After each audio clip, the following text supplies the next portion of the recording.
All right. And you guys ready? Yep. Yes. All right. And welcome back to the charting podcast of the Millennium, the TV show. You can tell I didn't think about that before I started, but we charted, guys. I'm here with Angelo and Rhea Hughes. This is a big deal for us. It's the first time we appeared on the iTunes charts was this week. I was so thrilled about it. That's exciting. Awesome. Yeah, we're amazed. We love TV, and that's why we're here, Jay. You know what it is? I honestly think it's the glasses. I think it was when we were on the same page with glasses for the first time last week.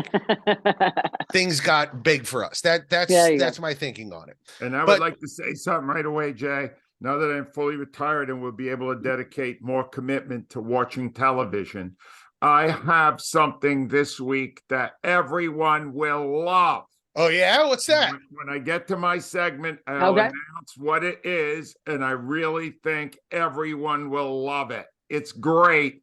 Well, I think we have an episode title right now. Everyone will love it. Yes. Not only is it a good tease, it will psychologically force people to think that they love the podcast, which works on every level. Or we will figure out how terrible retirement has been for him already. One or the other. Yeah, what if it's something like he was watching like Harold and Maude, and he was like, I finally get this movie. No, this is new and it's great. Well, let's start with something that is not new and not great at all. A show that my 7-year-old daughter forced me to watch, and it got me thinking about trash television, because I watched what I consider, now it's an old show. It's a show that's been around for going on 12 or 13 years now. It's a show called Dance Moms. And I don't know what channel it was on. I assume it was on whatever the waiting room channel in hell is, would be my guess. But if you've never seen it, it's about a group of Pittsburgh moms who force their daughters to... You can stop right there.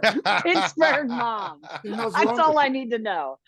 Well, it's my daughter loves it. She loves dance, and she loves what she calls the drama. She's a 7-year-old. I don't know why she loves drama, but she was watching it. She said, Daddy, please come sit with me. She never tells me that she wants to do anything with me. So I hopped at the opportunity and I sat down, and I tried not to criticize it to her because I didn't want her to get mad at me and say, stop watching. So I watched the whole thing. I've seen 3 or 4 episodes of it. Have you ever seen this show? No. No, and we never will. No. I assume the pitch, and I don't know for sure, but I assume the pitch to whatever channel it was on was someone sat down and said, hey, what if we filmed child abuse and made an hour a week out of it? Because oh my God, it's brutal. It's this gigantic woman yelling at these little 9 and 10-year-olds, who, by the way, many of them have gone on to huge stardom. Like one of them has like 14 million fans on Instagram. Followers on Instagram, and she's like in movies and stuff. She's a big deal to the under 20 set. But it was the trashiest hour of TV that I think I've seen. It got me thinking about trash TV. I think we are people that like good TV. I don't think that we're people that watch trashy TV for the Angelo has absolutely watched trash TV. I know this for a fact. Tons of it. I have mastered all realms and genres. Well, so that's my question. What are your top 3 trashiest TV shows that you watch? And just what do you like about it? Because I had a hard time sitting through it, because even though I know you're supposed to get angry, that's the point of the show. Yeah. I got too angry. I was not enjoying myself even a little bit. I kept thinking someone should call the cops, and all of these women should be divorced and sad. That was the only thought that I had through the entire thing. So, Angelo, what are your trashy Rhea has already put the onus on me, so I will give you old school, more recent, and then current. All right, old school, I can watch even today either of 2 game shows involving dating. The original dating game, where Jim something or other would go, oh, and he was just... All right, that I love that. And then its newer form was Love Connection with Chuck Woolery. We'll be back in 2 and 2. It was so sleazy. You kept waiting to find out if they hooked up. I used to love that stuff. Then a show came along that I watched because it was filmed and a lot of it was done in Philly in its early season. It's still always on A&E, and it's Parking Wars. Oh my God, Oh, yes. right. I like remember that? that. Now that's Yes. trash TV, but they had a guy named Garfield and his sidekick Sherry, and they were the people that would boot cars in Philadelphia. And then, you know, they would get caught while they were booting it, and the guy would come out and they would scream at him. I simply cannot get enough of them. I will even watch reruns knowing that they were going to have a problem. And then now currently is on. Every once in a while, I'll check it out because I love the website TMZ, and TMZ Live is always on Fox. Yeah. And this guy, Harvey, I guess, is the guy that runs it. And he's always got a big drink in his hand. Yes. And he's got all these people that are out. Their whole lives are dedicated to stalking celebrities and trying to get them in compromising positions. And it's really, really low grade, and I like it. I would always watch Harvey, Angelo, and think of you. That if you weren't doing sports radio, you would be Harvey. That's the way he talks to them. Right. The Harvey way he talks to his people, he's like, I'm watching Angelo. Oh, really? And then Rhea, he before that, and I think kept doing it for years, was on the court show where he was the outside reporter, the People's Court. The People's Court, yes. With Judge Wapner and then all of its the people that came after him. He was the court reporter. He, I guess, would take any job they give him. If he's running TMZ, he's doing a good job because I love the website. The show itself is trash. And if it pops on, I will watch it. That's garbage, all of it. By the way, my guess is on the Harvey thing, he's drinking milk laced with barbiturates to sort of numb the problem of his existence. Because I can't imagine it's a fun life for him. So, Angelo, you are a connoisseur of trash. You're like a raccoon. I'm a connoisseur of all TV. Do you understand?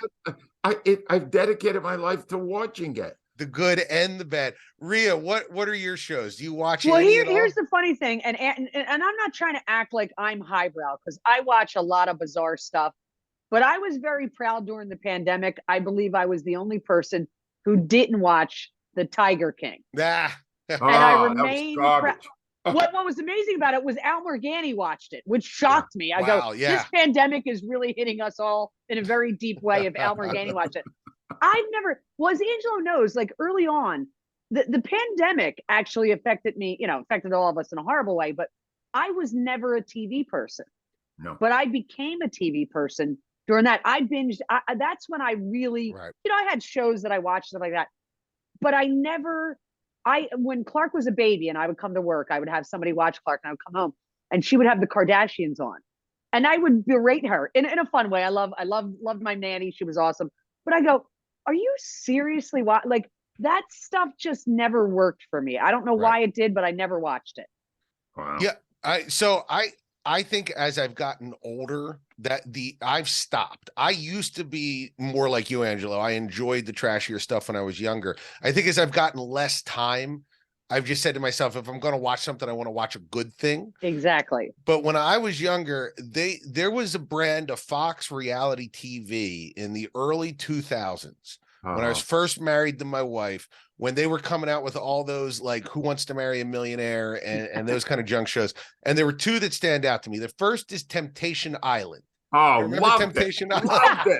Loved it. Loved it. It was a bunch of I loved it. A bunch of hot people on an island. Yeah. And the idea was they would bring in other hot people. And the whole game was, can you not cheat? It was the not cheating show.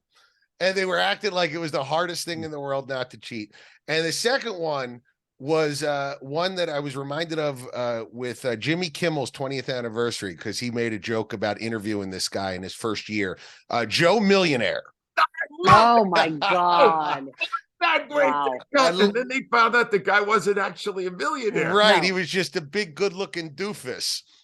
And did you see that, Rhea? Do you remember that show? I remember it vaguely. He was good-looking, Rhea. Yeah. He was a really good-looking guy, but dumb as a stump. Yes. And apparently didn't have a dime to his name. Well, let's just make it very clear how shallow women are. And You will believe that a really good looking guy is a millionaire. But if he's not, you're like, it doesn't have a dime to his name. Right. He's probably the millionaire.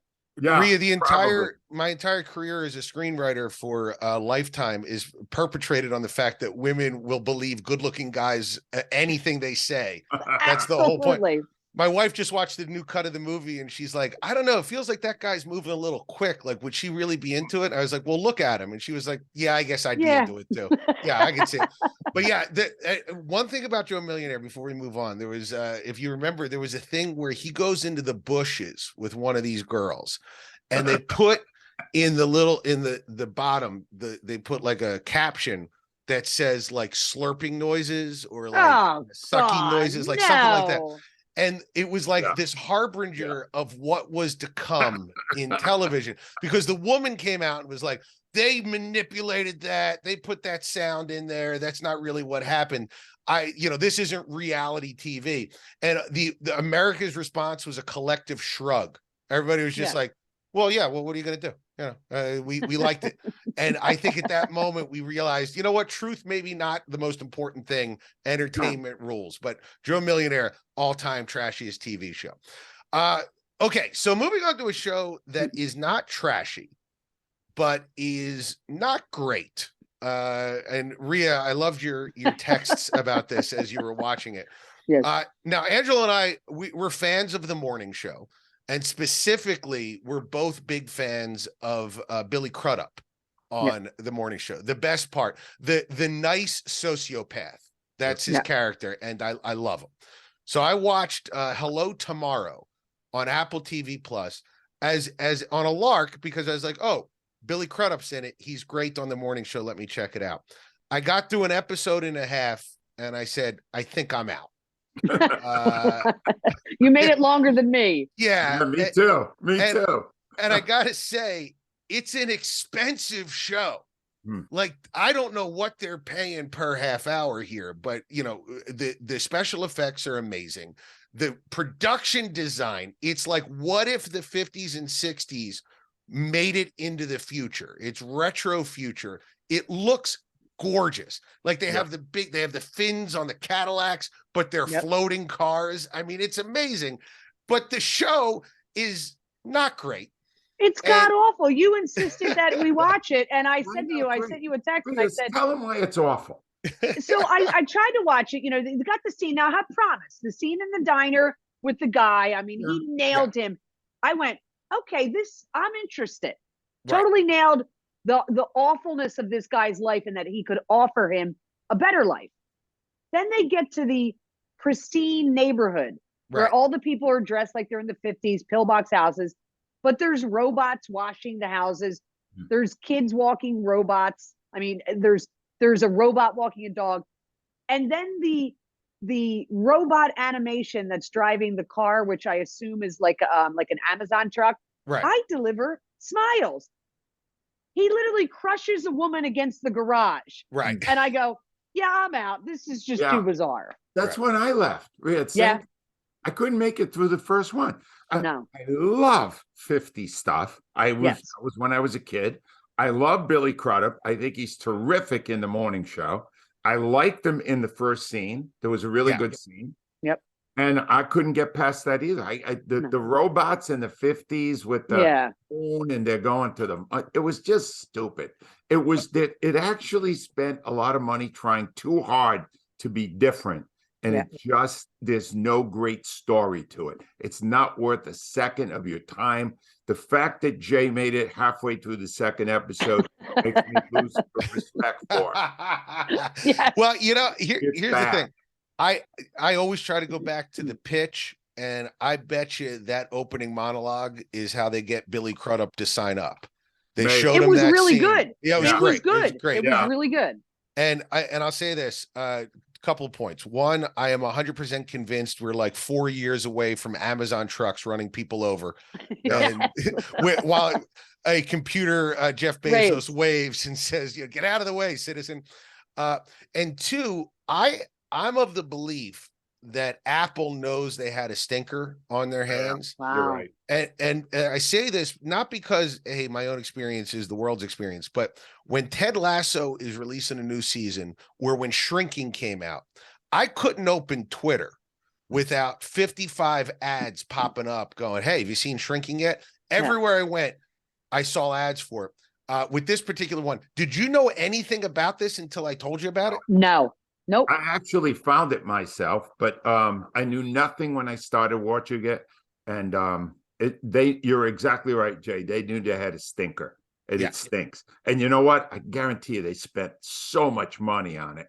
And it won't get to the second season. It will not make it. I can't imagine that it would. I imagine this is like a $15-20 million write-off for Apple. Although I guess for Apple, that's like 8 minutes of iPhone sales. So not that big a deal.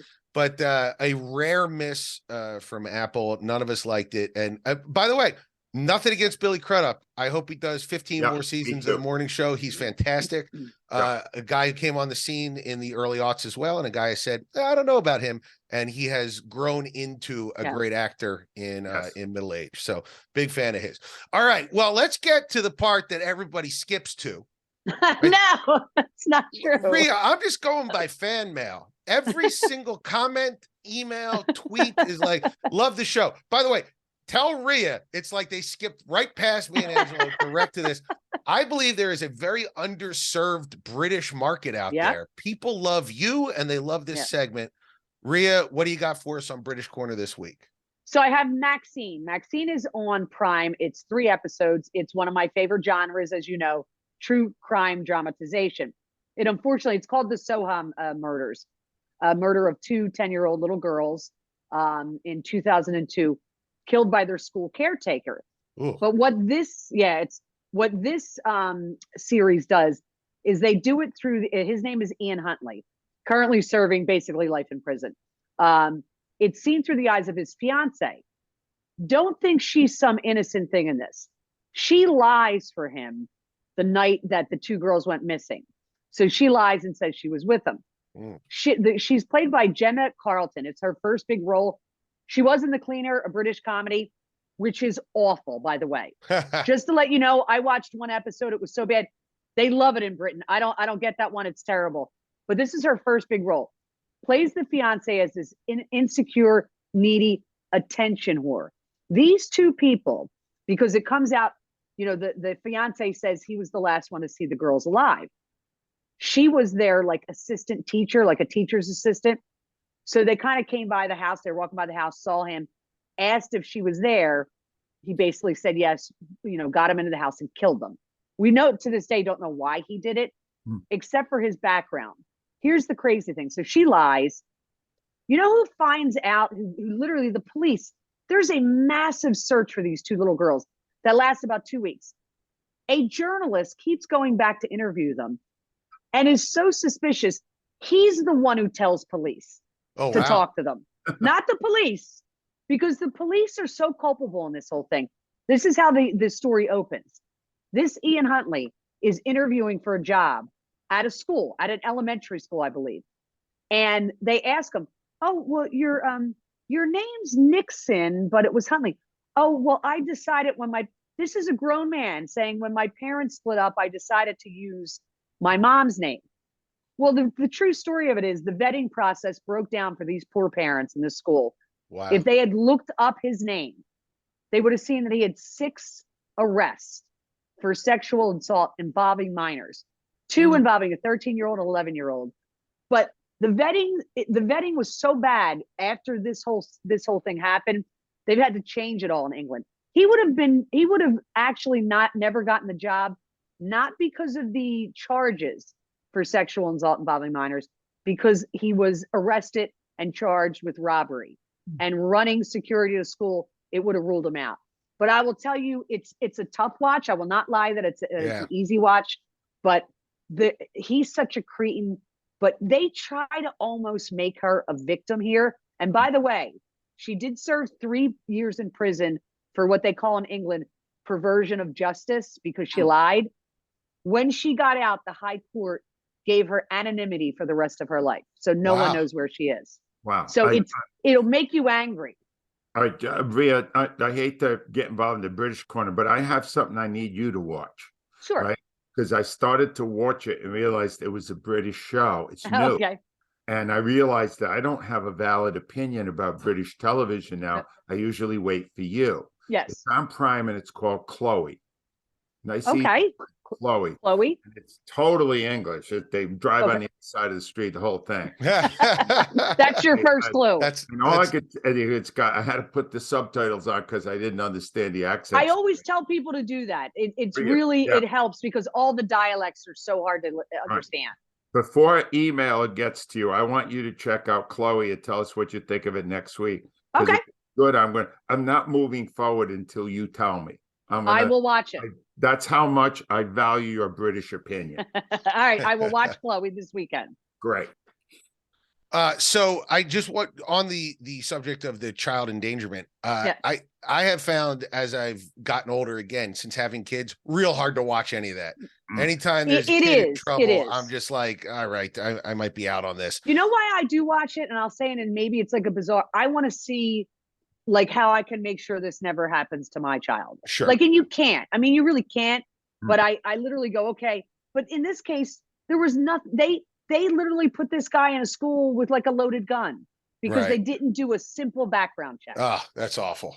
That is absolutely awful. All right, so let's switch to something less awful. Speaking of children, Teen Corner. I think Rhea and I both watched the same show or had the same discussion this week. Well, here's what it is Clark wound up. He's now almost, he's 13. He didn't want me to go to the movies with him. So I did not see Ant-Man. He told me it was great, but he did give me so you can talk about it, but he did give me a show, which is kind of related to Supergirl. And don't think I didn't cry that I'm not allowed to go to the movies with my son anymore. It's a little disappointing, but I'm too old and too apparently embarrassing. The Flash. Loves The Flash. It's kind of in that the Supergirl arc. Right. On Netflix, 8 seasons. I've actually seen a bunch of episodes just sitting with them. Special effects are great. The acting's great. Season 7 is not good. That's what Clark wanted me to let everybody know. Okay. Season 7 stinks. The rest of the episodes are really good. Generally gets like in the high 90s on Rotten Tomatoes. It's a good show. I like it. Yeah, it's a really good show. Yeah. Here's a cool thing. So I'm going to give you a double thing real quick. The guy who stars in it is Grant Gustin. He stars in a really great family-friendly movie I want to recommend called Rescued by Rosie.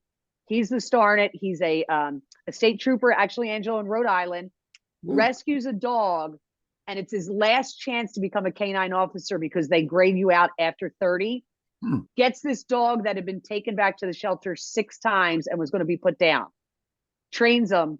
The dog becomes an absolute hero. I'm not going to tell you about the crazy twist at the end because I don't want to ruin it. I've watched the movie 3 times, twice with Clark. I've cried every time, not bad tears. It's called Rescued by Rosie. It's on Netflix. It's a true story. It absolutely happened. You will be, you know how they say truth is stranger than fiction because fiction has to make sense. Wow. You will be blown. It's a great show to watch. It's a great, Angelo, you love dogs. We've all rescued dogs. Right. This is a rescue story that you will blow your mind. All right. You've made it hard for me though, because I love dogs and I hate Rhode Island. Well, yes, but it's actually good. And I want to know what you think of the accents because I think they were trying too hard. I will check on that too. It's going to be a tough watch for me. Well, an emotional watch. My dog is named Rosie. Oh my God. You'll love it. You'll love it. Yeah. So I think I'm going to have to watch it and with a giant handkerchief and cry heavily. I guarantee. And I'm saying good cry. So don't anybody get discouraged from watching it. Good tears. This would be a good palate cleanser after watching the show for British Corner. You switch. Yes. Yeah, you switch from Maxine and then go to Rescued by Rosie. And Angelo, what do you have for us this week? Right. I would like to retract the recommendation I made 2 weeks ago. I no longer am on board Dear Edward. It was the story of the little kid who is the only survivor in a massive plane crash and the repercussions to everyone. It was a wonderful pilot, brilliantly executed. They had no actual story. It should have just been a movie because now it is a ridiculous soap opera. And Connie Britton deserves better. Connie Britton should not be doing soap operas. It's awful. Don't watch it. But you must watch. Here's the big moment. You ready, Jim? Let me get the. God, that I love this movie. It's brand new. It's on Apple Plus. Let me just give you the cast and tell me if you're interested. Julianne Moore, John Lithgow, Sebastian Stan from Pat and Tommy. Great looking guy, phenomenal, and a breakout new star, Brianna Middleton. The movie is called Sharper. Sharper. Oh, do you like con man movies? I love con man movies. You never know who's real and who isn't. I love it. The whole movie. It's so good. And it starts as a sweet rom-com with a guy who runs a bookstore. This beautiful young woman comes in and they start flirting. And you're going, whoa, where's this going? I don't even get more. When's she coming in? I'm telling you, this is great. This is not good. This may be the best thing I've recommended other than Wentworth on Netflix. Wentworth's the best thing I've ever seen. I'm telling you, Sharper, Jay Black, I know you will love this. I'm in. You will never know what's real. The whole book, even when it's over, you're not sure. Oh, that's great. Phenomenal. I can't believe how intricate and brilliantly written it is and how perfectly executed by some of the best people acting today. Is there anybody that's even close to having a career like John Lithgow's? Oh my God. I mean, you think about an improbable movie star, right? This big gawky looking fellow with a widow's peak breaks out in GARP as a world according to GARP as a cross-dresser or a transsexual. Right. Which, by the way, I hate it. I think I was the only person in the world. Yeah, I didn't like it either. I like the book. I'm a fan of the book. I wasn't a fan of the movie. Right, let me give you some John Lithgow information. Sure. Right? Yeah, let's hop on. His most popular character for me was the Trinity Killer, season 4, Dexter. Yeah. He was so popular. They have decided to do a prequel on him as a spin-off to Dexter. Wow. And it has been approved and it will be in production soon. Wait, starring him? Starring in it. I believe. I guess. How old is he? He's 77. Holy mackerel. Starring in it. Technology now, they can take 20 or 30 years off you. Yeah. Okay, Jay, we need that for our next episode. we might have to get an advertiser or two first. That was great. And I think that was one of my favorite characters he ever did was a Trinity Killer, season 4 Dexter. Well, I'm just saying, if you watch like the De Palma movies of the early 80s and you say, hey, by the way, that bad guy is going to be the beloved father of a comedy sitcom of the 90s. You would go never in a million years is that guy. No, he's great. Absolute phenomenon. Julianne Moore is great. I know Sebastian Stan from the Marvel movies.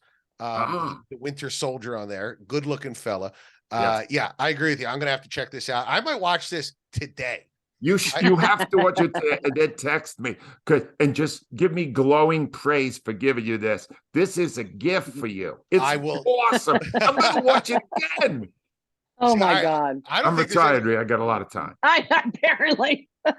It's the amount of television you watched when you weren't retired. I feel like you're going to get a message in a couple of months going, Angelo, you've reached the end of Netflix. Yeah. We're sorry. You've got nothing left for you. You've gotten to the end. You're going to get a reward like Willy Wonka. They're going to give you Netflix. Yeah.